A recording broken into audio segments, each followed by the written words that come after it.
ভূমি মদিনার ভূমি, ওরে ও মাটি মদিনার মাটি, দুই দিকে দুই সাথী হায়, বিছখানে আমার নবী জিন্দা শুয়ে রায়, রওজাতে শুয়ে নবী কাঁদে যারে যার, পাপে ভরা গোনাই ভরা উম্মত আমার, কিয়ামত দিনে নবী করবেন যে রোনা জারি, কিয়ামত দিনে নবী করবেন যে রোনা জারি, আল্লাহর দরবারে নবী পড়ে সেজদায়, বিছখানে আমার নবী জিন্দা শুয়ে রায়, আল্লাহুম্মা সাল্লি আলা।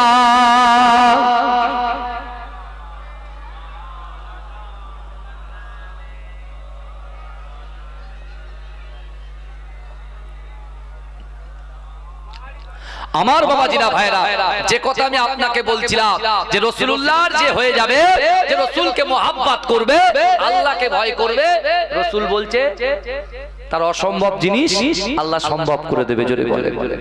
তো হযরত সালমান ফারসি রাদিয়াল্লাহু তাআলা আনহু যে ইহুদির কাছে তিনি গোলাম হয়ে আছে, সেই ইহুদি রাসূলুল্লাহ সাল্লাল্লাহু আলাইহি ওয়াসাল্লামের একেবারে বড় দুশমন, আল্লাহর রাসূলের দুশমন।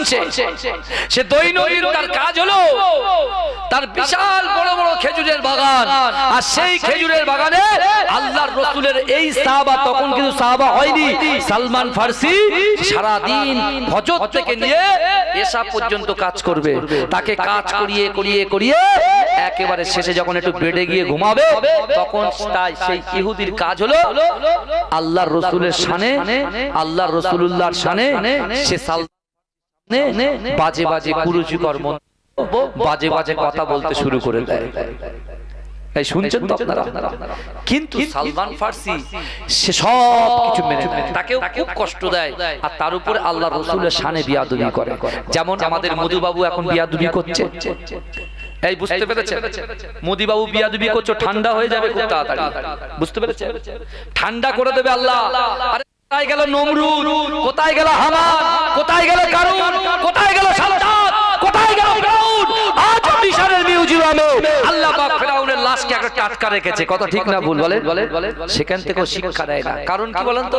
যে দেখুন ভাই, একটা জিনিস বলুন, জামায় যদি ময়লা লাগে, ময়লাটা ওয়াশিং মেশিনে দিলে বা সার্ফ দিয়ে ইস্ত্রি পরিষ্কার করলে পরিষ্কার হয়ে যায়, যায় কি যায় না? এই কথা বলে। আর কলবে যদি ময়লা পড়ে, আমি প্রথমে যে হাদিসটা বলেছিলাম, ইন্না হাযিহিল কুলুবা, নিশ্চয়ই কলবের মধ্যে মরিচা পড়ে, ময়লা পড়ে, কলবের ভিতরে ময়লা পড়ে। আল্লাহ রাসূল বলেন তাজদাউ কামা ইয়াজদাউল হাদিদ, যেমন একটা লোহার উপরে পানি পড়লে লোহাটা জং ধরে যায়, তাই না বাপ? আর ওই লোহাটা যদি আবার সিরিজ কাগজ দিয়ে ঘষা হয় কি হয়? পরিষ্কার হয়ে যায়। তা আল্লাহ রাসূলের সাহাবা বলছে, ইয়া রাসূলুল্লাহ, লোহার উপরে পানি পড়লে, লোহা জং ধরলে সিরিজ কাগজ দিয়ে পরিষ্কার করলে পরিষ্কার হয়ে যায়, আর মানুষের কলিজার ভিতরে, অন্তরের ভিতরে যদি ময়লা পড়ে, সেটা পরিষ্কার হবে কি করে? বিচুলি নিয়ে, কঞ্চি নিয়ে ভালো করে বেঁধে গালটা হা করে পরিষ্কার করতে হয়, তাই না? এই কথা বলেন না। আল্লাহ রাসূল বলছেন ক্বালা কাসরাতু যিকরিল মাউত ওয়া তিলাওয়াতুল কুরআন, জোরে বলে, জোরে হবে না? আল্লাহ রাসূল বলছে, এ আমার সাহাবারা শোনো, তোমরা বেশি বেশি করে মৃত্যুকে স্মরণ করো, মৃত্যুকে স্মরণ করো। আমরা কাকে স্মরণ করি সেটা আমরা নিজেরাই জানি। আমি কত ভালো, আমার মনই ভালো জানে, কথা ঠিক না ভুল? আল্লাহ রাসূল বলে দিলেন, তোমরা বেশি বেশি করে মৃত্যুকে স্মরণ করো, ওয়া তিলাওয়াতুল কুরআন, বেশি বেশি করে কোরআন তেলাওয়াত করো। জোরে বলবেন না? জোরে বলবেন না? এখন কথা হলো ভাই, কয়লাতে যদি ময়লা পড়ে, কয়লা পরিষ্কার করা যায়? এই কথা বলেন না। এই কয়লাকে পরিষ্কার করে দেখাতে পারবে? যতই আপনি সিরিজ কাগজ আর আপনার ওই পিতলের যত সেই কাঁচের যেই নোড়া আছে, নোড়া দিয়ে যতই ঘরে যতই ঘষে, এই কয়লা পরিষ্কার করা হবে? হ্যাঁ, যিনি বিরোধিতা করছেন তার অন্তর কয়লা, ও জীবনে পরিষ্কার হবে না, মৃত্যু পর্যন্ত চলে যাবে। বুঝতে পারছেন না? আর তাই আমি আপনাদেরকে সতর্ক করে যাই, বিশ্বাস করেন কাল কিয়ামতের মাঠে কিন্তু আমাদের সকলের উঠতে হবে, সকলের উঠতে হবে। যখন ইসলাম বিরোধী, যখন রাসূলুল্লাহর নামে কুরুচিকর মন্তব্য করবে, শরিয়াত নিয়ে যারা খেলা করতে চাইবে, আমার যুবকদেরকে বলছি সবাই একসঙ্গে বেরিয়ে যাব, সবাই একসঙ্গে কাঁধে কাঁধ মিলিয়ে আমরা কিন্তু এর প্রতিহত করার চেষ্টা করব। এই করবেন তো? যদি করেন কি পাবেন? জান্নাত পাবেন। জোরে বলে জান্নাত পাবেন, বিশ্বাস করেন জান্নাত পাবেন। এই আমি একটা সাহাবার নাম বলেছি, তার নাম হচ্ছে মালিক ইবনে সিনান। এই মালিক ইবনে সিনান কে ছিলেন? এই মালিক ইবনে সিনান ছিলেন আল্লাহর রাসূলের বাড়িতে, আল্লাহর রাসূলের বাড়িতে একজন কাজের মহিলা ছিলেন। বুঝতে পেরেছেন? আল্লাহর রাসূলের বাড়ির খাদেমা ছিলেন মালিক ইবনে সিনানের মা। আল্লাহর রাসূলের বাড়িতে কাজ করতেন, কিন্তু তার একটাই বেটা মালিক ইবনে সিনান। এই মালিক ইবনে সিনানের ওঠা বসা ছিল কাফেরদের সাথে। এই শুনছেন তো? কাফেরদের সঙ্গে ওঠা বসা, চলাফেরা কাফেরদের সাথে। আল্লাহ রাসূলকে মহব্বত করত না, কিন্তু মালিক ইবনে সিনানের মা আল্লাহ রাসূলের কাছে একদিন সকালবেলা এসে পর্দা অবস্থায় আল্লাহ রাসূলের কাছে বসে গিয়ে কাঁদছেন আর বলছেন, ইয়া রাসূলুল্লাহ, ইয়া হাবিবাল্লাহ, হুজুর, আমি চাই আমার একমাত্র বেটা মালিক ইবনে সিনানের জন্য আপনি একটু হাত তুলে আল্লাহর কাছে দোয়া চান, যাতে করে আমার মালিক ইবনে সিনান কাফেরদের সঙ্গ ছেড়ে দিয়ে, বাজে লোকদের সঙ্গ ছেড়ে দিয়ে, ইহুদিদের সঙ্গ ছেড়ে দিয়ে, নাসারাদের সঙ্গ ছেড়ে দিয়ে আপনার কাছে এসে আপনার গোলামতি করে। জোরে বলে আপনার হাতে হাত দিয়ে কলেমা পড়ে মুসলমান হয়। জোরে বলে আমার ভাই জানেরা, এ নবী পাকের উম্মত উম্মতিরা, এ নবী দেওয়ানারা, দুনিয়ার জমিনে যত কষ্ট আছে বাবা, অর্থের কষ্ট, পরিবারের কষ্ট, ব্যবসার কষ্ট, বাণিজ্যর কষ্ট, ওঠা বসার কষ্ট, ও যুবকেরা, এই কষ্টগুলো আল্লাহ তখন নিবারণ করেন যখন আল্লাহর বান্দা ইহদিনাস সিরাতাল মুস্তাকিমের রাস্তায় প্রচালিত হয়। এ যুবকেরা, এ নবী পাকের উম্মত উম্মতিরা, মালিক ইবনে সিনানের আম্মা জান নামাজ আদায় করত, কোরআন তেলাওয়াত করত, পর্দা পুশিদা করত, মানুষের সঙ্গে সদ্ব্যবহার করত, যারা হাত পাতত তাদের হাতে কিছু দান খয়রাত করে দিত। হে যুবকেরা, আল্লাহ রাসূল সাল্লাল্লাহু আলাইহি ওয়াসাল্লামকে তার জীবনের থেকে বেশি আল্লাহ রাসূলকে মহব্বত করত। এই মালিক ইবনে সিনানের আম্মা জান আল্লাহ রাসূলের কদমের কাছে বসে গিয়ে আল্লাহ রাসূলকে বলল, ইয়া রাসূলুল্লাহ, হাবিবাল্লাহ, না না না, আমার মালিক ইবনে সিনানের জন্য আল্লাহর কাছে একটু দোয়া চান, আল্লাহর কাছে একটু দোয়া চান, যাতে করে আল্লাহ পাক আমার মালিক ইবনে সিনানকে আপনার কদমে কবুল করে নেয়। এ যুবকেরা, এ নবী পাকের উম্মত উম্মতিরা, আমার আল্লাহ পাক রব্বুল আলামিন আমার দয়ার নবী জবান দিয়ে যে কথা বলে, আসমানের উপরে এই কথাটাকে আমার আল্লাহ কবুল করে দেয়। আমার রাসূল যখন আল্লাহর কাছে হাত তোলে, আমার আল্লাহ পাক আমার রাসূলুল্লাহর হাতটাকে ফিরত দেন না।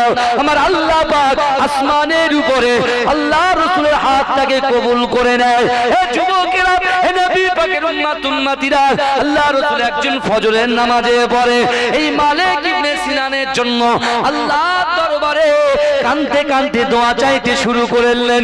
ও রব্বুল আলামিন, আল্লাহ একজন মা তার সন্তানের জন্য দোয়া চায়, আল্লাহ পাক তার মায়ের মনের উদ্দেশ্য, আশা, আকাঙ্ক্ষাকে কবুল করে নেন। হে যুবকেরা, হে নবী পাকের উম্মত উম্মতিরা, আল্লাহ রাসূল যখন দোয়া চেয়েছিলেন বাবা, এমন অবস্থায় দেখতে পাওয়া যায় ওই মালিক ইবনে সিনান আল্লাহ রাসূল ফজরের ওয়াক্তে দোয়া চেয়েছেন, আর মালিক ইবনে সিনান কিছু সময় পরে টুক টুক টুক টুক করে রাসূলুল্লাহর দরবারের দিকে আসতে থাকে।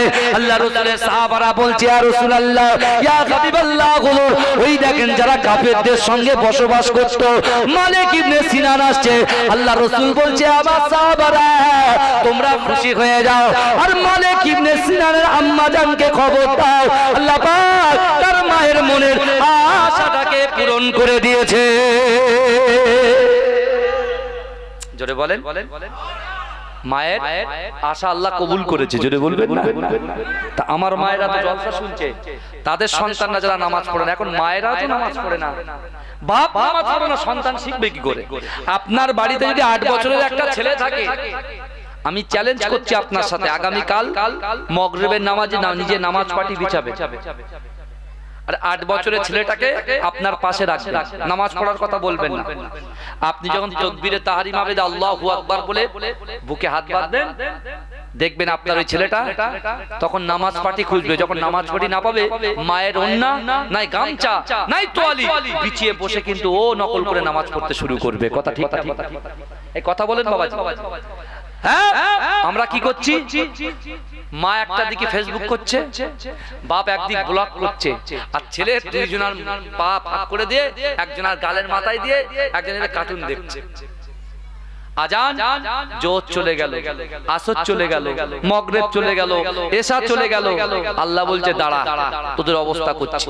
ও কি করছে? ছেলেকে মোবাইল টোবাইল দিকে ডক্টর করেছে, ইঞ্জিনিয়ার করেছে, ব্যারিস্টার করেছে, অ্যাডভোকেট। ওরে বাপ রে বাপ, বিশাল বড় বড়। হ্যাঁ, ছেলে যখন 1.5 লক্ষ টাকা মাইনে হয়েছে, ফোন করে বলছে মামা টাইম নেই, বাড়ি এখন, আমি আমেরিকায় বিয়ে করে নিয়েছি, তুমি এক কাজ করো, আমি অমুক জায়গায় কথা বলে নিয়েছি, অমুক এক সংস্থার ট্রাস্ট আছে, সেখানে তোমরা ওঠা বসা করবে। কোথায় চলে গেল? এই বলো, বৃদ্ধাশ্রমে চলে গেল। আর আপনি যদি আপনার ওই ছেলেটাকে বাপের মহব্বত শেখান, মায়ের মহব্বত কাকে বলে শেখান, আপনার বৃদ্ধ মা বসে আছে ঘরে, আপনি খাচ্ছেন, আপনার ছেলেটার হাতে নিন আর প্লেটটা নিন, নিয়ে মায়ের গালে তুলে তুলে খাওয়ান, বাপের গালে তুলে তুলে খাওয়ান। এই ছেলে দেখে শিখবে, আপনি যখন বয়স্ক হয়ে যাবেন আপনার ছেলে আপনার গালে তুলে তুলে খাওয়াবে। জোরে বলে, এই জোরে বলুন। এটাই হচ্ছে ইসলামের আদর্শ, এটাই হচ্ছে ইসলামের আদর্শ। এই যুবকেরা বিশ্বাস করুন, একজন আল্লাহর ওলি বলছে, আমি দেখেছি একজন ছেলে তার বাপের গলায় দড়ি দিয়ে টেনে টেনে টেনে টেনে টেনে টেনে টেনে টেনে যখন নিয়ে যাচ্ছে, তখন বাপ বলছে বাপ দাঁড়া, আমার কথাটা শোন, আমি আমার বাপকে এই পর্যন্ত টেনে এনেছিলাম। সমাজদারও কো ইশারায় আমি আমার বাপকে, বাপ বলছে ছেলে গলায় দড়ি ধরে টানছে, আর বাপ বলছে আমি আমার সন্তানকে এই পর্যন্ত টেনে এনেছিলাম, থাক এই পর্যন্তই থাক, আর প্লিজ ভাইজান পরিবর্তন হতে হবে। জলসা শুনছি, বিশ্বাস নেই, কবরে তো আমাদের যেতেই হবে, কারণ কবরে হিসাব কি দেব ভাই, হিসাব কি দেব? যদি আমরা এই এক কান দিয়ে শুনি আর এক কান দিয়ে বেরিয়ে চলে যাই, আর যদি আমল না করি, এই যুবক তুমি যেখানে বসে বসে জুয়া খেলছো, ওই জায়গায় তো আল্লাহ আছে। আর যে আব্বা আসছে গাড়ির হরেন যেই মারছে, যেই মাতব্বর আসছে ভয়ে উঠে পালিয়ে গিয়ে একটু খেতেন হাতে আবার চলে আসছে, তো কাকে ভয় করছে? ভয় কাকে করতে হবে? আল্লাহ কোরআনে বলেনি ওয়াত্তাকুল্লাহ, বান্দা তোরা আমাকে ভয় কর। আল্লাহ বলেনি ওয়ালিমান খাফা মাকাম রাব্বিহি জান্নাতান, যার ভিতরে আমি আল্লাহর সামনে দাঁড়ানোকে ভয় যে করবে, আমি আল্লাহ তাকে 2টো জান্নাত পুরস্কার দেব। জোরে বলে আমার ভাইরা, হযরতে সালমান ফারসির কথা বলছিলাম, এই মালিক ইবনে সিনানের কথা বলছিলাম, তাই তো? কথায় কথা বেড়ে যায়। মালিক ইবনে সিনান এসে রাসূলুল্লাহর কদমের কাছে বসে বলছি, ইয়া রাসূলুল্লাহ আপনি আমার হাতে হাত দিয়ে কলেমা পড়ে মুসলমান বানিয়ে নেন। জোরে বলে, এই জোরে বলবে। আমি বলেছি না অসম্ভব জিনিসকে আল্লাহ সম্ভব করবে, আমি সেটা প্রমাণ করে যাব ইনশাআল্লাহ। এই বুঝতে পারছেন আপনারা? এখন মালিক ইবনে সিনান যখন কলেমা পড়ে মুসলমান হয়েছে, আল্লাহ রাসূলের সামনে বসে আছে, আল্লাহ রাসূলের সামনে বসে আল্লাহ রাসূলকে জিজ্ঞাসা করছি, ইয়া রাসূলুল্লাহ আমি কি করব? বলে কেন? বুনিয়াল ইসলাম ওয়ালা খামসিন, ইসলামের 5টা খুঁটি আছে, ভিত্তি আছে, কলেমা, নামাজ, রোজা, হজ, যাকাত। তুমি যদি সাহেবে নেশাব হও তুমি যাকাত দেবে, তোমার যদি হজ করার টাকা থাকে তুমি হজ করবে, বাদ বাকি কলেমা পড়ো, রোজা রাখো, নামাজ পড়ো। এই শুনছেন তো আমার কথা? কলেমা পড়ো, রোজা রাখো, আর কি করো? কথা বলেন না বাবা। আল্লাহ রাসূল বলে দিলেন। এখন মালিক ইবনে সিনান বলছি, ইয়া রাসূলুল্লাহ আমি তো আপনি আমাকে বললেন এটা শরিয়াত, ঠিক আছে, কিন্তু এখন আপনি কি করবেন? আল্লাহ রাসূল বলছে আমি জিহাদে যাব। এই শুনছেন তো? বলছে জিহাদে যাব। তখন মালিক ইবনে সিনান বলছে, ইয়া রাসূলুল্লাহ আপনি জিহাদে যাবেন আর আমি কলেমা, নামাজ, রোজা, হজ, যাকাত বাড়িতে বসে করব? এটা জীবনে হবে না, কারণ আপনার সাথে আমি মালিক ইবনে সিনানও জিহাদে যেতে চাই। জোরে বলে তাও কেমন যাব? আপনি থাকবেন পিছনে, আমি থাকবো সামনে। কাফেররা মারবে আগে আমার, তারপরে আপনার। অর্থাৎ আপনার জন্য আমি আমার জীবন দিতে প্রস্তুত। জোরে বলে আল্লাহ কি পুরস্কার দিচ্ছে দেখেন। এই ওয়াজ বোঝা যাচ্ছে তো নাকি? আল্লাহ কি পুরস্কার দিচ্ছে দেখেন। এইগুলো এই কথাগুলো যদি না বোঝেন ঈমানি পাওয়ার আসবে কোথা থেকে? আমি বুঝবো কি করে? এই কথা বলেন না। ইমামে আহমদ ইবনে হাম্বল 4 ইমামের এক ইমাম। এ বাবাজি ভালো করে শুনুন, এই 4 ইমামের এক ইমাম ইমামে আহমদ ইবনে হাম্বল। তিনি একবার নয় দুবার নয় আমার রাসূলুল্লাহকে 99 থেকে 100 বার স্বপ্নে দেখেছে। যদি বলে কেন দেখেছে, কি করে দেখেছে? যে মুসনাদে আহমদের হাদিস, এই মুসনাদে আহমদের হাদিস তিনি বলছেন হুরিমাতুল জান্নাতু আলা আম্বিয়াই হাত্তা আদখুলাহা, হুরিমাতুল জান্নাতু আলা উমামি হাত্তা তাদখুলাহা। এই মুসনাদে আহমদের হাদিস, যিনি এই মুসনাদে আহমদের সংকলক, 40,000 হাদিস আছে ভিতরে। আর যে ইমামে আহমদ ইবনে হাম্বল, তিনি ঠিক এরকম একজন পাপিষ্ট রাজার আমলে, সেই পাপিষ্ট রাজা কিছু আলেমকে অর্থ দিয়ে খরিদ করে নেয়। এই শুনছেন, অর্থ দিয়ে খরিদ করে ফতোয়া লাগায় রাজার সাইডে ফতোয়া লাগিয়ে দিয়েছে। রাজার হয়ে ফতোয়া দিয়েছে। কিন্তু ইমামে আহমদ ইবনে হাম্বল তিনি বলছেন না, আমি কোন রাজার ভয় করি না। যে রাজা আমার খাওয়ায়, নিঃশ্বাস নেওয়ার এবং ছাড়ার ক্ষমতা দিয়েছে, আমি সে আল্লাহর ভয় করি। এ ফতোয়া মানা যাবে না। এটা রাজাকে খুশি করার জন্য ফতোয়া দেওয়া হয়েছে, আল্লাহকে খুশি করার জন্য। রাজা তাই কি করে জানেন? এই কথা বলেছে বলে তাকে এত মার মেরেছে, তার মায়ের সামনে গায়ের থেকে জামা খুলে এই চাবুক দিয়ে পিটিয়েছে। গা দিয়ে গোশত খসে এই শুনছেন কি? তারপরেও তিনি ঈমান থেকে এক চুল পরিমাণ এদিক ওদিক হয়। জোরে বলবেন না, জোরে বলবেন না। তা ঠিক ভালো করে বোঝেন। এদিকে মালিক ইবনে সিনান আল্লাহ রাসূলকে বলছে আমি যুদ্ধে যাব। তা আল্লাহ রাসূল বলছে ঠিক আছে তুমি যাবে। তা মালিক ইবনে সিনানের মাকে গিয়ে বলছে আম্মা জান, একটা সুযোগ এসেছে মা, আপনি একটু দোয়া করেন, আল্লাহ রাসূলের সঙ্গে আমি যুদ্ধ করতে যাব। জোরে বলবেন না, জোরে বলা যাবে না সুবহানাল্লাহ।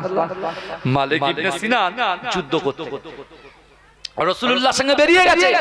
যুদ্ধ করতে ও একের পর একটা লোককে পুরো জাহান্নামে পাঠাচ্ছে।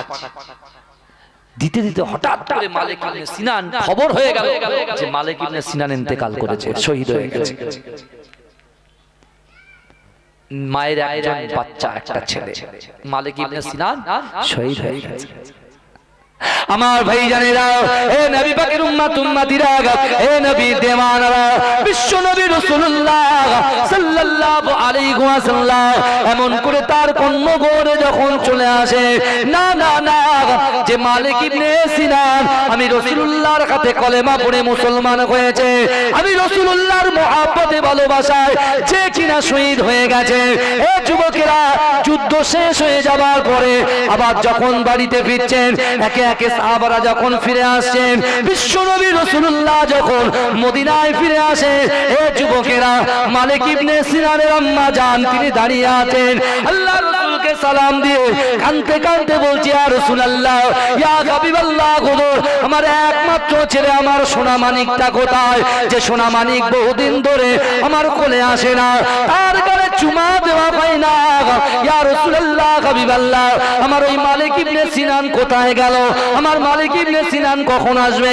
এ যুবকেরা, আল্লাহ রাসূল চিন্তা করে, না মালিক ইবনে সিনানের আম্মা জান বয়স্ক একজন নারী, তার সামনে যদি তার সন্তানের শহীদ হওয়ার কথাটা মায়ের সঙ্গে প্রকাশ করি, মা হয়তো সহ্য করতে পারবে না, মা যখনও হার্ট অ্যাটাক হয়ে যেতে পারে।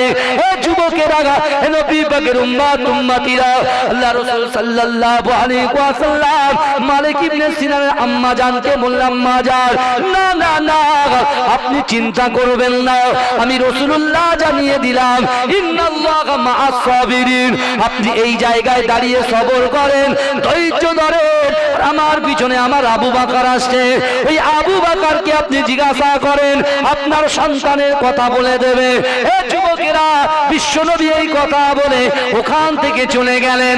আমার ভাইজানেরা, এই নবী পাকের উম্মাত উম্মতিরা, মালিক ইবনে সিনানের আম্মা জান এমন করে দাঁড়িয়ে আছে।